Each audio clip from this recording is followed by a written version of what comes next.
Para chegar até aqui, hoje, de pé, conversando com Vossas Excelências, tive de superar os maiores problemas que podem surgir à frente de um ser humano, que são aqueles que danificam o corpo e, ao mesmo tempo, turvam a mente e ferem a alma.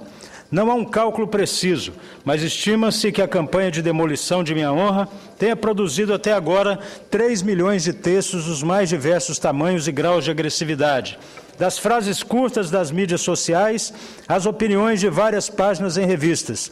3 milhões de textos para mutilar o mandato. Se fossem colocados, em média, 500 textos por livro, os textos criminosos de provas ilegais preencheriam 6.000 volumes, uma biblioteca inteira de infâmias para destruir um homem, e quase que os perseguidores conseguiram. No início, os obstáculos se apresentaram intransponíveis, pois as montagens feitas nas 250 mil horas de grampos satisfaziam qualquer tamanho de gula, mas as barreiras foram ultrapassadas uma a uma. Aliás, resta uma: a votação de amanhã, quando o Senado vai escolher que futuro pretende, se de insegurança jurídica em que qualquer de seus integrantes terá de ser eliminado para atender a sanha acusatória, ou um amanhã justo, respeitando-se os direitos dos representados sem pressa. O Senado vai optar pelo devido processo legal, sem pressão, em julgamento baseado em provas, não em campanhas de danos contra senadores. O Senado vai entender que o julgamento é político, ou, nas palavras do Supremo Tribunal Federal, que o processo é administrativo parlamentar, mas o julgamento tem de ser justo, baseado em provas, não em provações, sustentado em fatos, não em ilações, e não há nesse processo uma só prova, um só fato que caracterize quebra de decoro.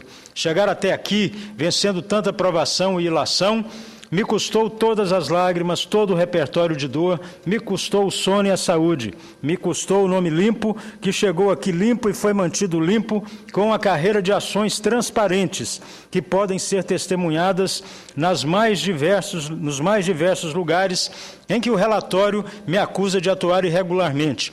Perguntem na Anvisa ou qualquer outra agência se lá defendi ilícitos. Perguntem nos ministérios ou no Poder Judiciário se coloquei o meu mandato a serviço de algo não republicano. Aliás, os próprios ministros do Executivo e do Judiciário já disseram publicamente que nunca lhes pedi nada ilegal. Ter sido sempre correto e hoje me ver cercado de suposições maldosas é um suplício inefável. Houve muitos momentos em que pensei em desistir, pois pior que a morte para um homem decente é ver sua honra atacada, ainda mais de forma tão avassaladora. Quem nada fez de errado não espera por isso, e por isso a campanha pérfida o impele para o canto, para o chão. Fiquei semanas inteiras assim, olhando para o vazio, fitando o infinito, com vergonha dos amigos, não por ter feito algo reprovável, mas por me sentir pequeno diante da onda de perseguição, diminuído, acuado, sem poder de reação, vendo, ouvindo e lendo impropérios. A mídia pode criticar com a má vontade que está se tornando costumeira, mas eu tinha de dizer, como fiz no Conselho de Ética, que quando imaginava que não havia mais de condição de suportar, me vali da fé e fui atendido. Assim cheguei até aqui, vivo após 132 dias de massacre, num bombardeio sem precedentes, toda semana nas revistas, todo dia nos jornais, toda hora nos sites, todo minuto nos blogs, todo segundo nas redes sociais, a todo momento na TV e em muitas notícias inventadas para me colocar, inclusive, contra parlamentares. 132 intermináveis dias sofrendo o tempo inteiro as mais horrendas ofensas, sendo chamado pelos nomes mais ferozes, sentindo na pele a campanha incessante de injúrias, calúnias e difamações.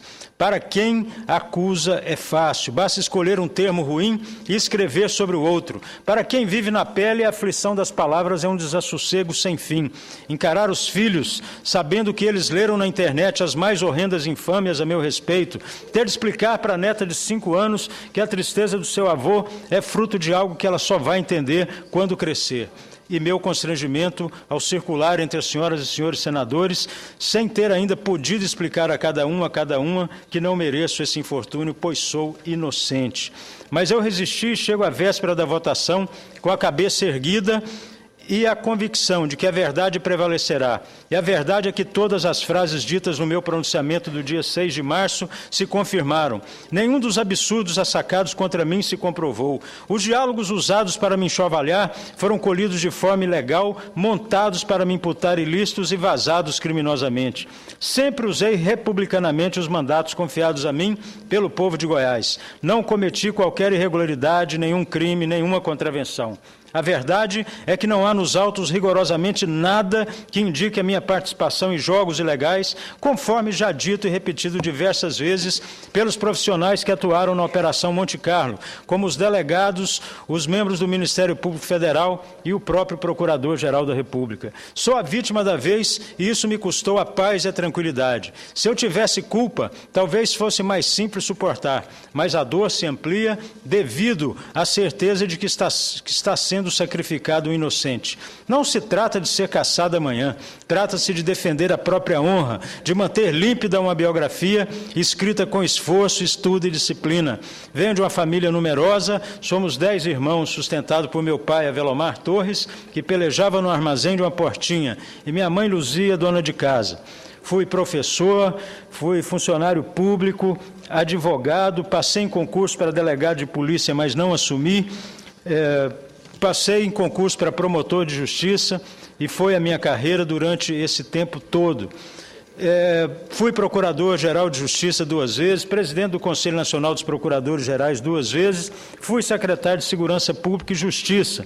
Fui premiado, e toda a minha equipe, por ter defendido a legalidade, os direitos humanos, reduzido o índice de criminalidade, defendido o meio ambiente, especialmente no Rio Araguaia.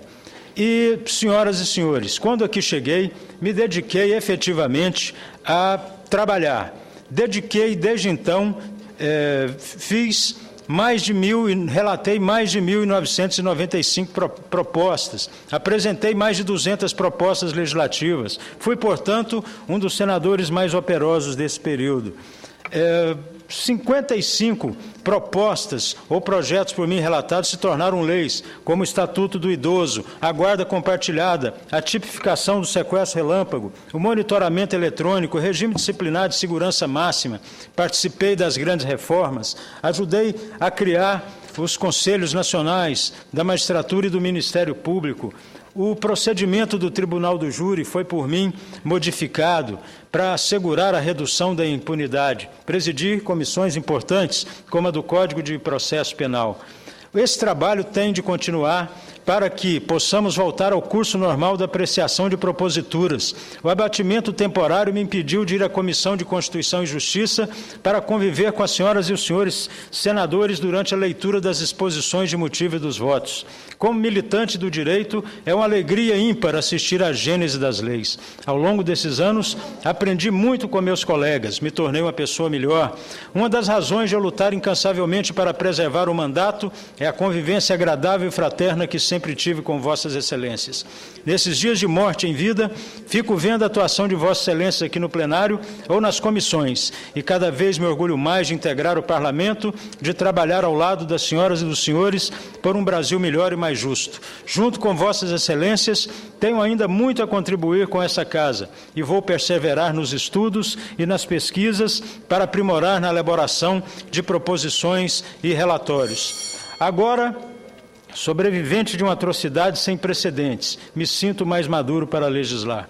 Vou continuar no Senado trabalhando intensamente pela implantação do ensino em tempo integral em todas as escolas, um percentual mínimo constitucional para a educação, a defesa dos recursos hídricos e a estabilidade política e jurídica de nossa democracia. Nesses 9 anos e meio, nada fiz que desonrasse essa casa, nem o mandato, nem a confiança dos senhores ou do povo de Goiás e do Brasil. A perseguição vai ser derrotada, e o senhor Avelomar e dona Luzia, meus pais, continuarão tendo a certeza que continuarei mantendo limpo o nome de nossa família. Muito obrigado, senhoras e senhores senadores, muito obrigado pela tolerância, senhora presidente.